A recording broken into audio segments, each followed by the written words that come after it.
Está começando a primeira edição do programa esportivo da Agência de Notícias do Uniceub, o programa 4 Linhas, no qual a gente vai comentar os jogos da rodada aí. Ontem teve Libertadores, teve Brasileirão, terça-feira também. Estou aqui ao lado do meu amigo Vinícius Reck, que vai comentar aqui para a gente as emoções das partidas que aconteceram no meio de semana, né? Com vários brasileiros na Libertadores, teve Atlético Paranaense e Vasco pelo Brasileirão, rodada atrasada, Ceará e Bahia. E para começar, Santos e Independiente no Pacaembu, né, Vinícius? Vamos de Santos, então. A equipe santista que já entrou com resultado adverso de 3-0, decidido nos tribunais, né? Porque na Argentina ficou 0-0 a partida. Cara, a Conmebol mais uma vez passou a mão em cima da cabeça dos argentinos, que o River Plate fez a mesma coisa e não foi punido, o Santos foi. Aí a equipe do Santos entrou na partida nervosa, desanimada, com um certo...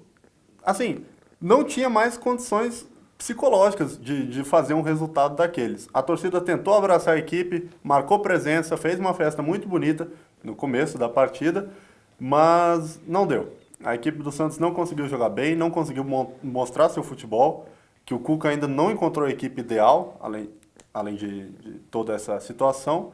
E com isso, o Santos acabou sendo eliminado da Libertadores num jogo relativamente morno. Apesar do Independiente ter perdido um pênalti e tudo, não foi um jogo de grandes chances, de grandes emoções. Foi uma partida meia boca, vai. E a fase já não era boa, né? Aí uma partida dessa que acaba nos tribunais, né? E, para falar a verdade, no estádio a partida nem acabou, né? Aos 36 minutos o jogo paralisado, as bombas ali perto do banco de reservas, a confusão na torcida e o juiz encerrou por ali mesmo, né? Bomba, sinalizador, era tudo que estava voando naquele campo, a torcida ameaçou invadir. Mas mais uma vez, eu repito, tinha condições de jogo sim. Se fosse na Argentina, a arbitragem teria esperado, mas como é Brasil, como é Santos e a Conmebol tá com alguma coisa contra o Brasil, o juiz decidiu terminar a partida ali mesmo e classificar logo o Independiente. Aí seguindo a rodada aí da Libertadores, teve Grêmio e Estudiantes, que certamente foi o melhor jogo da quarta-feira, da terça-feira, né? Um jogo muito emocionante, que o Grêmio precisava reverter um resultado num jogo muito difícil na Argentina, né? E emoções até o último minuto, né, Vinícius? O Grêmio precisava reverter um resultado adverso de 2-1 lá na Argentina e entrou muito bem. Entrou fazendo o que o time do Renato costuma fazer. Marcando em cima, trabalhando a bola e tendo calma, principalmente. E o Everton segue brilhando. O Everton tá com uma estrela, rapaz. O menino tá demais. Ele tá com a confiança lá em cima e depois de mais uma dessas jogadas trabalhadas do Grêmio, de troca de passes rápidas, o Jael botou o Everton na cara do gol, que um toquinho sutil de cobertura conseguiu deslocar o goleiro, né? Passar por cima do goleiro e abrir o placar pro Grêmio. Quando a fase é boa, né? A fase é Seleção. boa. Falando em fase boa e seleção, a do Jeromel não anda tão boa assim. Falhou, Jeromel? Falhou. O zagueiro falhou por excesso de confiança. Com esse toque de bola que o Renato arriscar alguns passes. E o Jeromel tentou arriscar um passe relativamente fácil, mas o excesso de confiança acabou deixando ele meio desleixado. Na hora de fazer o passe, entregou a bola no pé do jogador do Estudiantes e acabou resultando em gol da equipe argentina. Segundo tempo todo do Grêmio, né? O Grêmio amassou o adversário, a gente pode dizer. Tem as estatísticas aqui, posse de bola, 82% do Grêmio contra 18% do Estudiantes. As chances criadas dos 25 chutes do Grêmio, 6 foram no gol. E apenas dois chutes no gol do Estudiantes, né? Realizados pelo time do Estudiantes. E um deles só foi no gol, que foi o gol, né? Então o Grêmio partiu para cima como quem queria e precisava reverter um resultado adverso, né?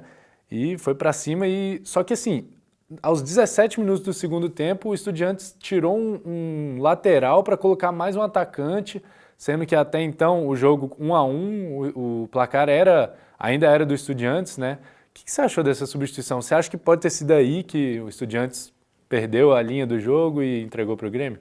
Então, o Estudiantes ele entrou em campo num 5-4-1.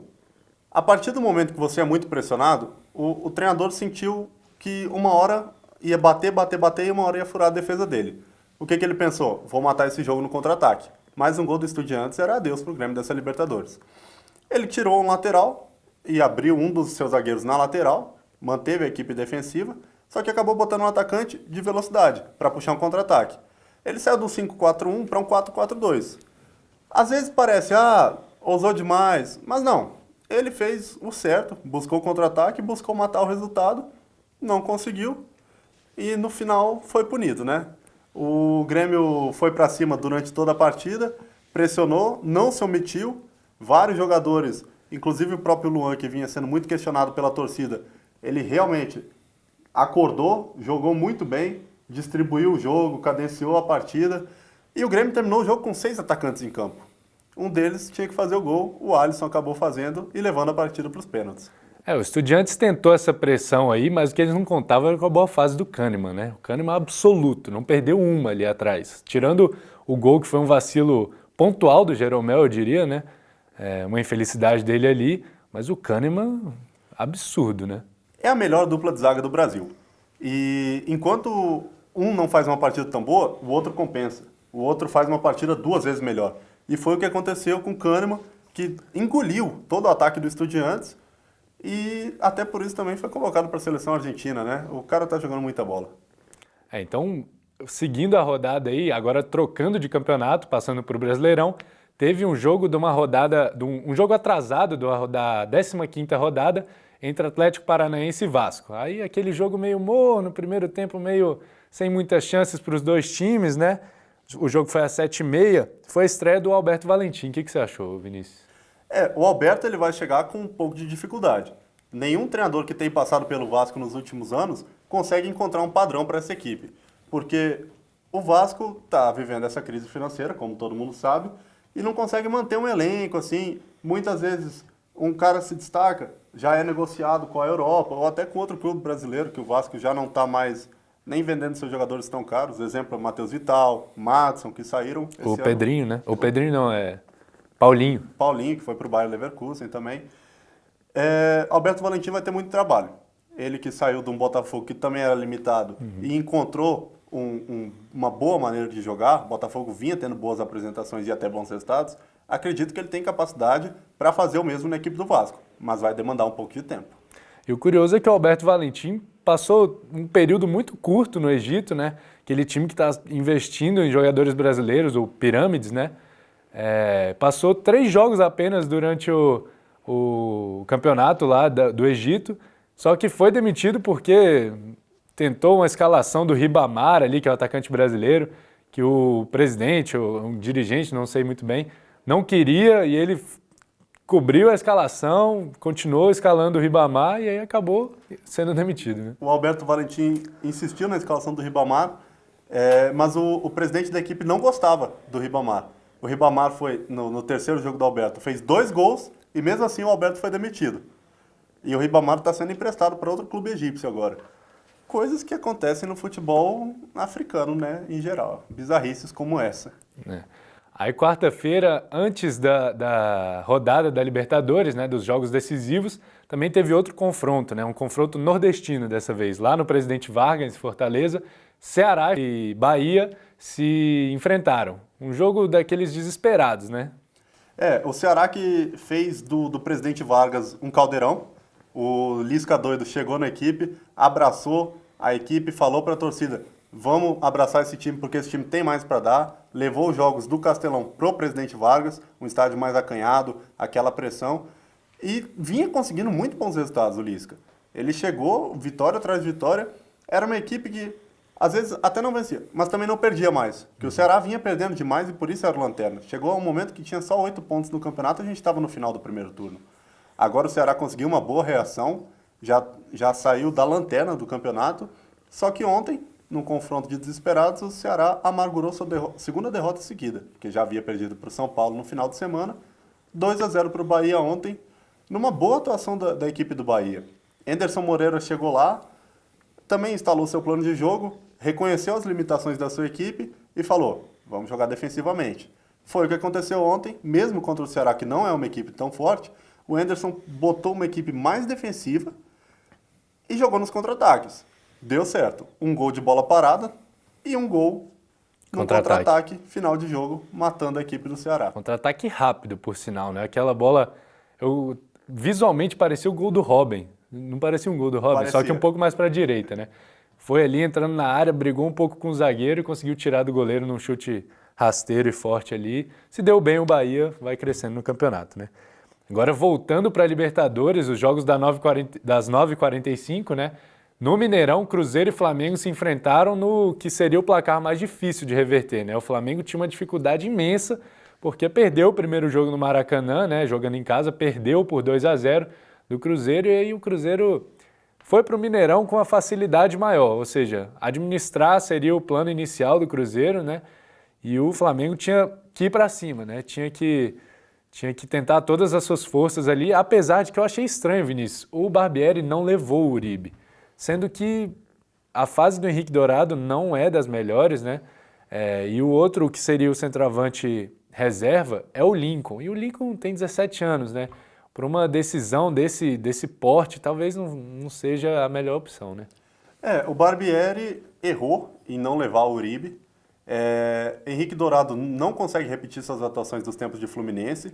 E ontem ele não escalou nem o Henrique Dourado também, né? Começou a partida com o Vitinho, de camisa 9, outro jogador que custou muito dinheiro e não vem rendendo o que era esperado dele, ainda mais improvisado. O Flamengo teve dificuldade com isso. O Cruzeiro sentou em cima do resultado do primeiro jogo, fechou a marcação, fechou a casinha, como o Mano Menezes gosta de fazer. É um treinador conhecido por isso, por ter essa capacidade de organizar uma equipe defensivamente. E a zaga do Cruzeiro é muito forte. A né? zaga, Dedé está numa fase E Léo. espetacular. O Dedé, inclusive convocado para a seleção também, merecidamente, está jogando muita bola, o zagueiro, ex-Vasco. Faltou para o Flamengo mais ousadia ontem. Era uma equipe que ali tentava, trocava passes, mas não conseguia furar o bloqueio cruzeirense. Faltou fazer o que o Grêmio fez, você acha? Faltou arriscar mais o drible, mais o passe rápido, a triangulação. Eu não vi isso no Flamengo ontem, apesar de ter feito uma boa partida. Na medida do possível, claro. Era um resultado mais complicado, um caldeirão contra a equipe. Ainda conseguiu a vitória de 1-0, mas também poderia ter perdido o confronto logo no comecinho, né? Se não é o Barcos perdendo aquela chance claríssima. Isso que eu ia falar. Se a defesa está se garantindo lá, o ataque nem tanto, né? Vem um tempo que o Cruzeiro até contratou o Barcos tentando achar um 9 de referência, né? Aquele 9 clássico, mas está com um pouco de dificuldade para achar gols na questão do pivô, né? Eu vejo que o Cruzeiro tem um meio ali muito forte, o Thiago Neves, o Arrascaeta também é muito bom. A criação do Cruzeiro é boa. A zaga, para mim, é excelente, né? Dedé impecável na defesa ali junto com o Léo, mas o ataque realmente, aquele gol, não dá para perder, né, Vinícius? Não dá de jeito nenhum. Barcos, que foi contratado como a esperança de gols da equipe, não vem conseguindo fazer esses gols. Marcou um gol só pelo Cruzeiro até agora. Até o momento marcou apenas um. Na LDU tinha uma média relativamente boa, de meio gol por jogo, mas não vem conseguindo repetir nem as atuações de tempo de Palmeiras, de Grêmio. Ele vai precisar trabalhar um pouquinho mais para melhorar isso aí, porque senão o banco de reservas vem aí, porque o menino Raniel, por exemplo, improvisado ali de falso 9, porque eu vejo ele mais como um atacante aberto. Botar ele ali de falso 9, o garoto dá uma fumaça na defesa adversária. É verdade. E as estatísticas falam um pouco também, né? O Flamengo teve 64% de posse de bola contra 36% do Cruzeiro. Ou seja, natural que o time que precisa do resultado ficasse mais com a bola, tentasse mais, né? As finalizações foram 10 do Flamengo, sendo 7 de fora da área. Ou seja, era a estratégia, já que a defesa estava praticamente impenetrável. Dedé e Léo, repito, muito firmes, a zaga muito consistente, o que era muito difícil de tabelar dentro da área, por exemplo, dentro da área do Cruzeiro é praticamente impossível. Ou seja, eu acho que até por isso o Barbieri optou pelo Vitinho. Teoricamente, o Vitinho tem aquela jogada que ele corre pela esquerda, né, corta para o meio e chuta. Um diferencial dele é que ele chuta bem com as duas pernas, mas não está funcionando, né, Vinícius? Ainda não funcionou, o Vitinho ainda não está rendendo o que se espera dele, que são 43 milhões de reais investidos num jogador que era titular em um clube da Europa. Ele tem que fazer mais, Ricardo. Ele tem que fazer mais porque na posição dele o Marlos Moreno vem jogando bem. Ele é outro rapaz que no início do ano não estava jogando aquele futebol, mas está se encontrando. E nesse momento, para mim, o Vitinho é reserva do Marlos Moreno. É verdade. O Marlos Moreno demorou um pouco se adaptar, mas agora está achando, né? Aquela velocidade com dribles ali pela ponta esquerda pode dar problema. O que eu vejo dos problemas dos gringos no Flamengo é que eles precisam de adaptação, sabe? O Guerreiro passou um pouquinho por isso no começo, ele precisava de acreditar um pouco mais, sabe, Vinícius? Esses jogadores precisam de uma série de jogos para criar aquela motivação, aquela coragem de tentar sua jogada principal. Eu vejo que falta isso no Uribe, além de estar voltando de lesão, né? Teve uma pequena lesão na coxa, se eu não me engano, e aí ele acabou sendo poupado.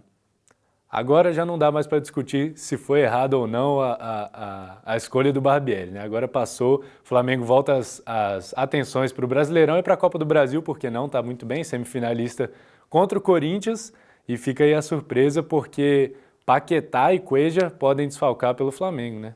Vão ser grandes desfalques. Paquetá hoje um dos melhores meias do Brasil, Cuéllar também jogando muito bem na volância do Flamengo, sendo normalmente o único volante mesmo, aquele clássico camisa 5, né? De marcação ali, primeiro a roubada de bola, depois pensa no passe.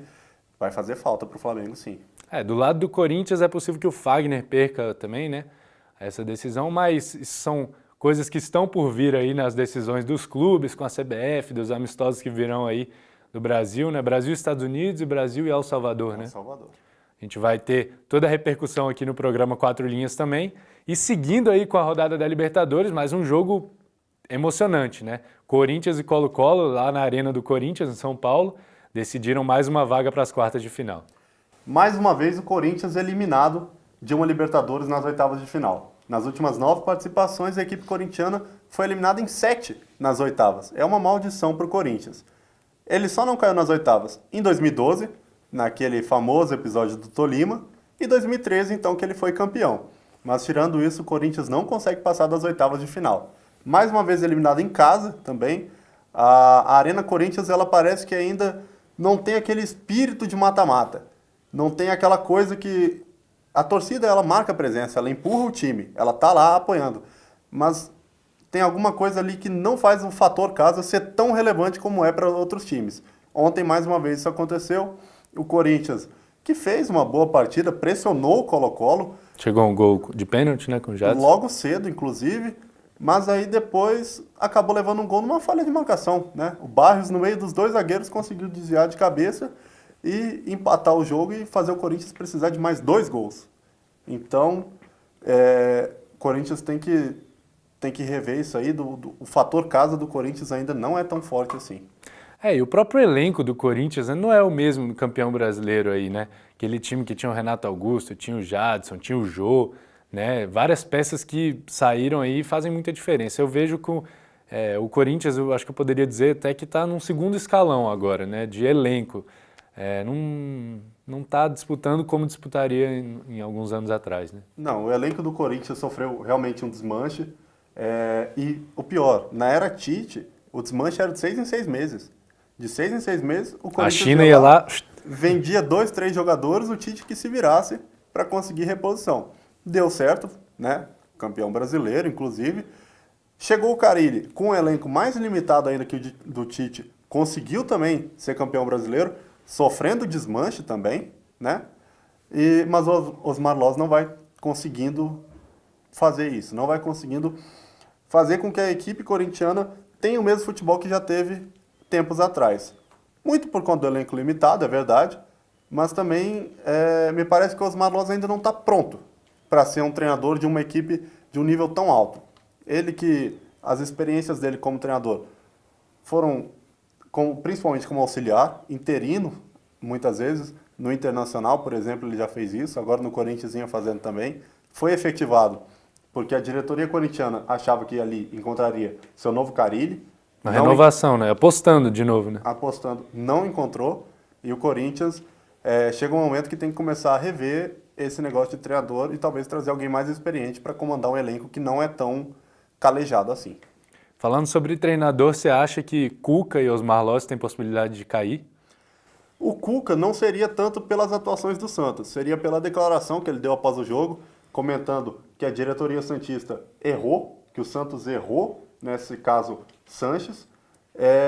Mas eu acredito, Ricardo, que se ele não foi demitido até hoje, quinta-feira, a declaração foi na terça, eu acho que ele não cai mais, pelo menos por enquanto. Isso pode pesar lá na frente. Quando o Santos começar a ter mais resultados negativos, eles vão lembrar, O Cuca criticou o nosso trabalho. Tchau. Falou que tem que melhorar muito, né? Vamos falar que ele tem que melhorar muito também. Aí a moeda vai virar para ele. Mas por enquanto, acredito que o Cuca não cai. Osmar está sim impressionado. O Corinthians está devendo, apesar do elenco limitado, como a gente já falou. Está devendo sim. Mas acredito que o André Sanches ainda vai esperar mais uma, 2 rodadas do Brasileirão, ver o que acontece. Mas se for trocar de treinador, tem que ser antes das semifinais da Copa do Brasil. Porque depois é muito tarde para chorar o leite derramado. É verdade.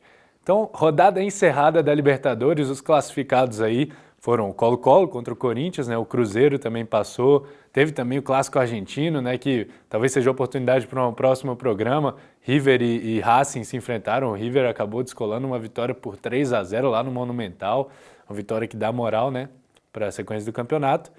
E agora, para encerrar o nosso programa, nossa primeira edição do programa 4 Linhas, quero o seu palpite para o jogo de hoje, Palmeiras e Cerro Porteño. Palmeiras e Cerro Porteño, no Paraguai, a equipe palmeirense acabou vencendo por 2-0. Acredito que o Cerro já não vem mais com aquele ímpeto todo. Acho que eles já aceitaram que não dá para eles. O Palmeiras é muito superior. Então acho que vai ser um jogo tranquilo, mas o Palmeiras vai dar uma tirada de pé também. Eu cravo 2-0 para a equipe do Palmeiras.